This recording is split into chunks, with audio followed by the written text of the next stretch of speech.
ఇక కళ్ళజోడు అవసరం లేదు. స్మార్ట్ విజన్ ఐ హాస్పిటల్లో ఎలాంటి ఐ సర్జరీకైనా 50% డిస్కౌంట్. ఆగస్టు 11 నుండి 19 వరకు మాత్రమే. Main modification gut health main చూసింది ఏమంటే డైట్ తోటి. మీకు మెడిటరేనియన్ డైట్ అని తెలుసలేదు మరి. మెడిటరేనియన్ డైట్ ఇప్పుడు పేపర్లో చదువుతుంటాము. అంటే మెడిటరేనియన్ గ్రీస్, కొంచెం ఇటలీ, ఇజ్రాయెల్ ఆ ఏరియాలో ఒక స్పెషల్ టైప్ ఆఫ్ డైట్ తింటారు వాళ్ళు. దాంట్లో ఎక్కువ ఆలివ్ ఆయిల్ ఉంటుంది, నట్స్ ఉంటాయి, ఫ్రూట్స్ ఉంటాయి, ఫిష్ ఉంటుంది. ఈ డైట్ తిన్న వాళ్ళకి మంచి బ్యాక్టీరియా వచ్చి చాలా రోజులు ఆల్మోస్ట్ 90 years 100 years బతుకుతున్నారు వీళ్ళు. ఈ హార్ట్ డిజీజ్ తక్కువ, అన్ని కూడా తక్కువ. ఎందుకు అని చాలా మంది రీసెర్చ్ చేస్తే వీళ్ళలో ఈ డైట్ తిన్న వాళ్ళకి మంచి హెల్తీ బ్యాక్టీరియా వచ్చేస్తా ఉంది. అది చాలా ఇంపార్టెంట్ విషయం. సో ఆ తీసుకొని మేము ఏం చేసామంటే మనం అలా తింటే ఎలా ఉంటుంది మెడిటరేనియన్ డైట్ అని రీసెర్చ్ చేయాలంటాం. కానీ మెడిటరేనియన్ డైట్ మనం తినలేం. ఆలివ్ ఆయిల్, సలాడ్స్ అన్ని మనకు అలవాట్లేదు. సో ఏం చేసామంటే ఇజ్రాయెల్లో ఒక న్యూట్రిషన్ ఇన్స్టిట్యూట్ ఉంది. దాంతో రీసెర్చ్ చేసి ఇండో మెడిటరేనియన్ డైట్ అని తయారు చేసాం. అంటే మనం దోశ, ఇడ్లీ వాళ్ళ దాంతో ఆలివ్ ఆయిల్స్ చేసి ఒక రీసెర్చ్ ప్రాజెక్ట్ మా హాస్పిటల్లోనే డాక్టర్స్ తోటి చేసాం. అంటే ఒక 50 మంది డాక్టర్స్ కి ఈ డైట్ ఇచ్చాము. 50 మంది డాక్టర్స్ మన సౌత్ రెగ్యులర్ డైట్ మిగతా యాక్టివిటీస్ అంతా సేమ్. 3 months తర్వాత ఈ మెడిటరేనియన్ డైట్ ఇచ్చిన డాక్టర్స్ కి బాగా హెల్త్ ఇంప్రూవ్ అయ్యి వెయిట్ 3 kg తగ్గిపోయారు. అది ఎందుకు జరిగింది అని చూస్తే లోపల బ్యాక్టీరియా చేంజ్ అయిపోయింది, హెల్తీ బ్యాక్టీరియా వచ్చింది. వేరే మామూలు వాళ్ళకి అలాగే ఉంది మాట. సో చాలా నాకు కూడా చాలా ఎంత ఇంప్రెస్ అంటే నేను కూడా డైట్ చేంజ్ మార్చుకున్నాను నేను కూడా. ఎందుకంటే మన డైట్ పైన ఇంత ఇంపార్టెంట్ అంటే డైట్ బ్యాక్టీరియా ఇంపార్టెంట్. బ్యాక్టీరియా అనేది మనం కంట్రోల్ చేయాలంటే మెయిన్గా డైట్ తోటి.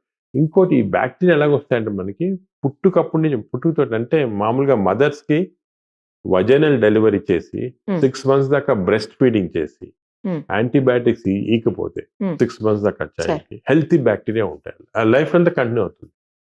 అదే మదర్ సిజేరియన్ సెక్షన్ చేసుకొని 6 months లోపల వీనింగ్ చేసేస్తే, బ్రెస్ట్ ఫీడ్ చేయకపోతే ఈ చైల్డ్కి 6 months లోపల ఎప్పుడు చిన్న డైరీ వస్తే కూడా యాంటీబయాటిక్ ఇచ్చేస్తుంటారు. అలా చేస్తే బ్యాడ్ బ్యాక్టీరియా పాపం ఆ చైల్డ్ ఫాల్ట్ కాదు, ఆ మంచి ఫాల్ట్ కాదు. చిన్నప్పుడు ఈ ఐదర్ అన్నెసరీ సిజేరియన్ ఆపరేషన్ అన్నా, లేకపోతే యాంటీబయాటిక్స్ ఇవ్వటం వల్ల కానీ, లేకపోతే బ్రెస్ట్ ఫీడింగ్ చేయటం లేకపోవటం వల్ల కానీ బ్యాక్టీరియా వచ్చేసాయి. అండ్ లైఫ్ లాంగ్ ఈ బ్యాడ్ బ్యాక్టీరియా ఉంటాయి. దానికే నౌ వీఆర్ ఎంఫసైజింగ్ అర్లీ స్టేజ్లోనే మేము మంచి బ్యాక్టీరియా తెచ్చుకోవాలా. Vaginal delivery important. అసలు ఎంత మేజర్ ప్రాబ్లం ఉంటేనే యాంటీబయాటిక్స్ ఇవ్వండి, లేకపోతే ఇవ్వద్దండి 6 months దాకా. మదర్ని కూడా ఇంతకుముందు 3 నెలలు అనే వాళ్ళు ఇప్పుడు 6 నెలల దాకా బ్రెస్ట్ ఫీడింగ్ చేయమంటున్నాం. చేస్తే మనకి హెల్తీ బ్యాక్టీరియా. సో అక్కడి నుంచి స్టార్ట్ అవుతుంది. స్టార్ట్ మన లైఫ్. మనం ఇంకోటి ఫుడ్స్ చేంజ్ చేయడం కానీ ఇవ్వాలా, దానివల్ల స్మోకింగ్ వల్ల, ల్యాక్ ఆఫ్ అన్ని కూడా బ్యాక్టీరియా పైన effect. So the bacteria are the brain controlling everything. ఇంతకుముందు మనకి ఎప్పుడో పూర్వకాల చరక మెడిసిన్ ఉండే, చరక పుస్తకం, ఆయన చరక పుస్తకంలో రాశాడు the source of all disease is the gut. అంటే మన కడుపులోనే అన్ని జబ్బులు పుడతాయని రాశాడు. అప్పుడు ఎవరు నమ్మేవాళ్ళు, ఆయన ఎందుకు రాశాడో మరి తెలియదు, అలాగా రాశాడు. అప్పుడు హార్ట్ అటాక్ రావచ్చు అనే అటాక్ అందరు అనుకున్నారు. ఇప్పుడు తెచ్చింది మాట బ్యాక్టీరియా. ఇది చాలా నాలెడ్జ్ దీని గురించి everyday hundreds of papers publish అవుతున్నాయి. మేము కూడా స్పెషల్ టీం పెట్టాం దీనికి. PhD research workers, doctors, deity అందరు కలిపి వర్క్ చేస్తున్నారు. మనకి 4-5 years ఇంకా కూడా చాలా న్యూ ఐడియాస్, రీసెర్చ్ దీని గురించి చాలా మంచి విషయాలు తెలుస్తాయి. సార్, ఇప్పుడు బ్యాక్టీరియాని గుడ్ బ్యాక్టీరియా చేసే అవకాశం అందరిలో అవకాశం ఉంటుంది, అందరికి చెయ్యొచ్చా? ఎలా చేయొచ్చు? ఫస్ట్ మనం బ్యాడ్ బ్యాక్టీరియా ఏమున్నాయని చెక్ చేయాలన్నమాట. మనకి ఈ మెటాజీనోమిక్స్ చేస్తే తెలిసిపోతుంది. కడుపులో టెస్ట్ మనం మోషన్ తీసుకొని అన్ని మేము ల్యాబ్ లో అన్ని ఆల్ బ్యాక్టీరియా జీన్స్ చెక్ చేస్తాం. దీన్ని మెటాజీనోమిక్స్ అంటారు. అంటే 1000 species ఆఫ్ బ్యాక్టీరియా, కొంతమందికి 900 ఉంటాయి, కొంతమంది 1000 ఉంటాయి, కొంతమంది 800 ఉంటాయి, అన్ని చెక్ చేస్తాం. చెక్ చేసి ఈచ్ బ్యాక్టీరియా కనుక్కుంటాం. ఈ 1000 species లో ఏ బ్యాక్టీరియా ఉన్నాయి, ఏ టైప్ ఉన్నాయి, గుడ్ బ్యాడ్ రేషియో ఎలా ఉంది ఫస్ట్ కనుక్కుంటాం. సో రేషియో తప్పు ఉంటే అది ఎలా చేయించాలా అంటే కొన్ని రేషియోస్ కి కొంత టైప్ ఆఫ్ డైట్ ఇస్తే బెటర్, కొన్ని రేషియోస్ కి స్పెషల్ మెడిసిన్స్ ఉన్నాయి. బట్ జనరల్గా ఎలాగంటే వీసే హెల్తీ డైట్ హ్యాబిట్స్. అంటే హెల్తీ డైట్ అంటే ఎక్కువ ఫైబర్ ఎక్కువ తినాలి, వెజిటేరియన్ ఎక్కువ ఉంటుంది ఫైబర్. ఈ డైట్ ఫ్యాట్స్ కూడా వచ్చాయి, అంత తప్పు. కీటో డైట్ అంటారు, ఒట్టి నాన్ వెజిటేరియన్, దాంట్లో ఇదేమి ఉండదు, వెజిటబుల్స్ ఉండవు, తప్పది కీటో డైట్ అని. అదేవిధంగా డిఫరెంట్ హై కొలెస్ట్రాల్ డైట్, ఇవన్నీ డిఫరెంట్ టైప్స్ ఆఫ్ ఫ్యాట్స్ వచ్చాయి డైట్లో. Sure. అట్కిన్సన్స్ డయట్ అని. ఇవన్నీ ప్రజలు ఏమంటారంటే దానివల్ల ఏమంటే వెయిట్ తగ్గుతుంది కానీ బ్యాక్టీరియా చేంజ్ అయిపోయి వేరే జబ్బులు వస్తున్నాయి. సో అది కాకుండా హెల్తీ డయట్ అంటే ఫైబర్ ఎక్కువ ఉండాలా, నట్స్, ఫ్రూట్స్, వెజిటబుల్స్, యోగట్ అని అంటే మనం పెరుగు అంటాం కదా, ఇంట్లో అవును. చేసిన పెరుగు చాలా మంచిది, దానిలో బ్యాక్టీరియా ఉంటాయి. 3 పూటలు తిన్నా మంచిది. ఓ అది కూడా తెలియదు. పబ్లిక్ ఏమనుకుంటారు పెరుగు దానివల్ల ఈ న్యూమోనియా వస్తుంది అనుకోని, అది తప్పది. పెరుగు చాలా మంది దానిలో బ్యాక్టీరియా ఉంటాయి. సో పెరుగు 3 టైమ్స్ 3 పూటలు కూడా మంచిదే పెరుగు ఒకటి. అదేవిధంగా కొన్ని ప్రోబయాటిక్స్ ఉంటాయి కొన్ని దాంట్లో. ఫర్ ఎగ్జాంపుల్ కెఫీర్ అనేది మన వాళ్ళు తక్కువ, బటర్ మిల్క్, మజ్జిగ అవి ఎక్కువ, చీజ్ దాంట్లో ఎక్కువ ఉంటాయి. ప్రీబయాటిక్స్ అంటే కొన్ని ఫుడ్స్ వల్ల బ్యాక్టీరియా తయారవుతాయి. అది ఇవన్నీ యాపిల్, ఆరెంజ్, దాని తర్వాత మన ఆనియన్స్, గార్లిక్స్ తింటే మంచి బ్యాక్టీరియా ఎక్కువ అవుతాయి అన్నమాట, ఓ హెల్త్కి మంచిది. అలాగా ప్రీబయాటిక్స్ ఇవి డయట్ మ్యానిపులేషన్ మనం. అదేవిధంగా మనకు స్పెసిఫిక్గా ఈ బ్యాక్టీరియా తక్కువ ఉన్నాయంటే మనం క్యాప్సూల్స్లో ఆ బ్యాక్టీరియా ఇవ్వచ్చు. ఓకే. ఇచ్చి బ్యాక్టీరియా ఇంక్రీజ్ చేయొచ్చు మనం కంటెంట్స్. అదేవిధంగా వీళ్ళు కొన్ని మెడిసిన్స్ తీసుకుంటారు. యాంటీబయాటిక్స్ కాకుండా వేరే మెడిసిన్స్ కూడా, అసిడిటీ తగ్గించడానికి మెడిసిన్ తీసుకుంటాం. దానివల్ల బ్యాక్టీరియా చేంజ్ అయిపోతుంది, చెడ్డ బ్యాక్టీరియా వస్తుంది. అవి ఆపటము కొంతమంది సంవత్సరాలుగా తీసుకుంటుంటారు అన్నమాట, ఏం లేకుండా అసిడిటీ అని. సో మన బ్యాక్టీరియా చేంజ్ చేయొచ్చు. మన దగ్గర ఇప్పుడు ఉంది టెక్నిక్. ఫస్ట్ స్టడీ చేసి ఎంతవరకు చేంజ్ చేయాలి, ఏం చేంజ్ చేయాలి చేస్తున్నాం. అది చేస్తే మంచి బ్యాక్టీరియా వస్తుంది. సార్ ఇప్పుడు అలా చేయాలంటే ఈ టెస్ట్ అదంతా పెద్ద కాస్ట్లీ వ్యవహారమా ఎట్లా? ప్రస్తుతానికి ఈ టెస్ట్ అనేది ప్రస్తుతానికి అప్రాక్సిమేట్గా 15,000 రూపీస్ అవుతుంది. ఎందుకంటే దీనికి చాలా సొఫిస్టికేటెడ్ టెస్ట్. బట్ కంపారిటివ్లీ మన కంట్రీలో తక్కువ. ఈ సేమ్ టెస్ట్ అమెరికాలో 1 lakh రూపీస్ అవుతుంది, మన దాంట్లో తక్కువ. ఇప్పుడు దానికి అమెరికా నుంచి కూడా ఇక్కడికే సోర్స్ చేస్తున్నారు. ఇక్కడే చేయండి మీకు చీప్గా అయిపోతుంది కదా. ఏ ఏజ్ నుంచి ఏ ఏజ్ వరకు చేయొచ్చు సార్? ఎప్పుడన్నా చేయొచ్చు, కానీ జనరల్ గా మేము అడల్ట్స్ కి, ఎందుకంటే చిల్డ్రన్ లో డైనమిక్ గా చేంజ్ అవుతుంటాయి. ఓహో. సో దానికి వరకు చేంజ్ అవుతుంటాయి యూజువల్ గా అరౌండ్ 15 years దాకా చేంజ్ అవుతుంటాయి. 15 years తర్వాత స్టెబిలైజ్ అవుతుంది. సో 15 years తర్వాత వేరే అడ్వైజింగ్ ఇస్తాం. So adults correct present.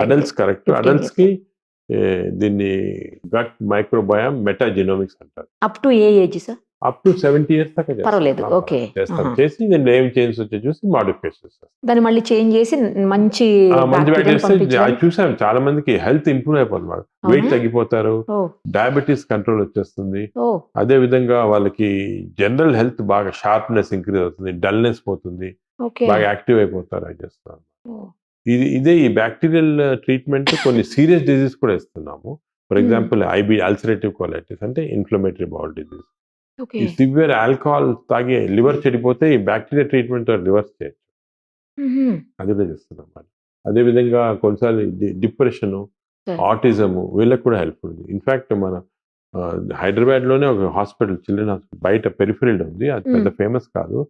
అవి సర్ప్రైజ్డ్, అక్కడ బ్యాక్టీరియా ట్రీట్మెంట్ ఆయన తెలియకుండా ఇస్తున్నారు ఆటిజం చిల్డ్రన్ కి. వాళ్ళు బాగా అయిపోతున్నారు 70%. ఆటిజం కి ఇప్పుడు ట్రీట్మెంట్ లేదు, ఎన్నులు అవుతున్నారు.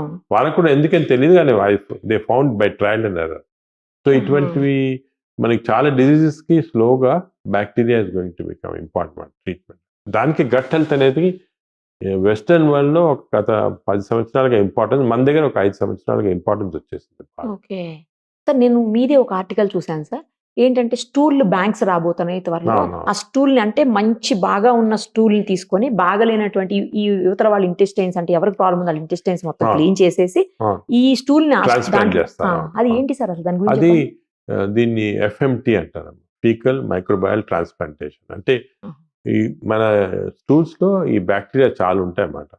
ఈ స్టూల్స్ ని మనం నార్మల్ గా stool is evacuated and flushed off, thrown off కదా. కానీ హెల్తీ వాళ్ళకి, ఫర్ ఎగ్జాంపుల్ బాగా మంచి అథ్లెటిక్ గా హెల్తీగా ఇంటెలిజెంట్ పర్సన్ స్టూల్ వేరేగా ఉంటుంది, ఒక డిజీజ్ ఉన్న పర్సన్ స్టూల్ వేరేగా ఉంటుంది, వీక్ గా ఉన్న డిజీజ్. సో టెక్నికలీ మనం ఈ strong person stool weak person ఇస్తే you can change the whole characteristic. ఇప్పుడు దానికే కొన్ని హాంకాంగ్ లో ఫర్ ఎగ్జాంపుల్ ఈ స్టూల్ బ్యాంక్స్ ఉన్నాయి. So healthy persons can donate stool. In fact they pay money ఇస్తారు స్టూల్ డొనేట్ చేస్తే. ఎందుకంటే వాళ్ళు బ్లడ్ డొనేషన్ లాగా స్టూల్ డొనేషన్. అది స్టూల్ ని మోడిఫై చేసి దాన్ని అంతా మెటీరియల్ అంతా తీసేసి బ్యాక్టీరియాని మనం ప్రిజర్వ్ చేసి బ్యాంక్స్ లో, అంటే మన బ్లడ్ బ్యాంక్ లాగా ప్రిజర్వ్ చేస్తారు. -20 degrees ప్రిజర్వ్ చేసాం అనుకోండి, అది ఎన్ని సంవత్సరాలుగానే అలాగే ఉంచొచ్చు.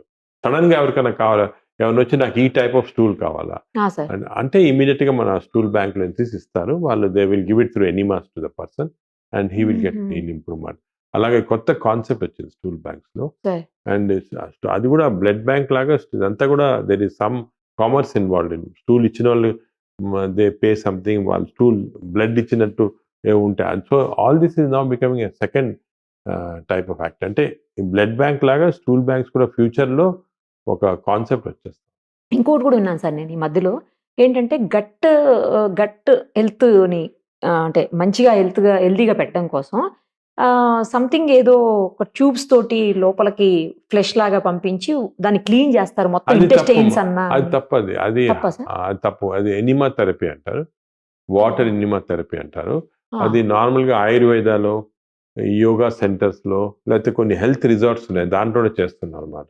హెల్త్ రిసార్ట్స్ కరెక్ట్ అదేం అక్కడే చేస్తారంటే విన్నాను ఎనిమా లాగా ఇచ్చి బాగా వాటర్ పాస్ పంపించి చేసి క్లీన్ పంపిస్తే చేసి క్లీన్ ఇటు- చేస్తారు.